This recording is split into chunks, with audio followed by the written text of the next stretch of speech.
matibay naman yung ating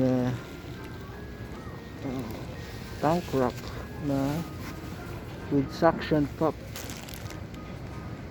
no?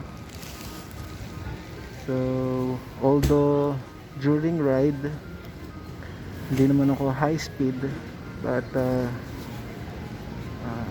okay pa naman siya. So medyo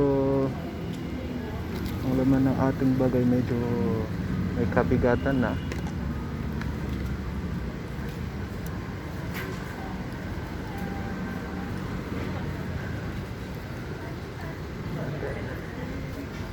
Ito yung laman ng ating bag.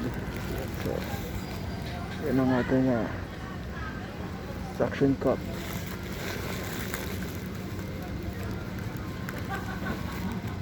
Tibay-tibay pa naman.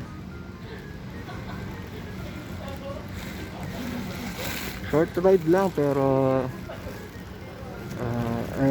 short ride and hindi naman high speed. So, ang laman ng bag natin na medyo mabigat na rin naman dahil meron niyang mangga.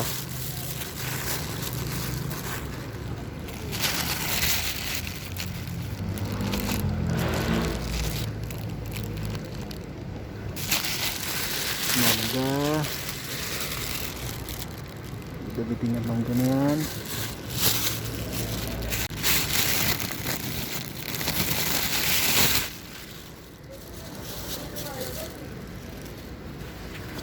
Tapos mga damit, no? So kayang-kaya pa naman ng ating rack, tank rack.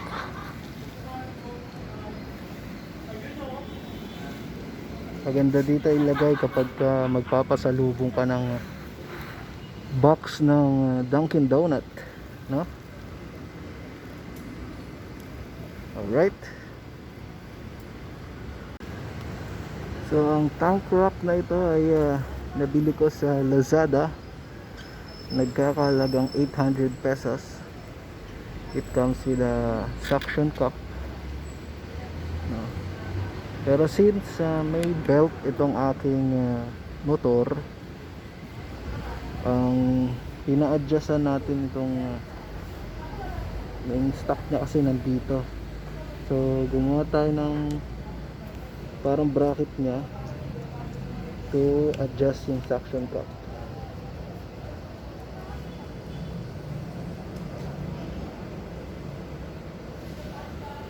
Kay Konoha, ginagawa natin kay Sir Ricky Castillo ng Konoha Eastside. Yan, tibay naman.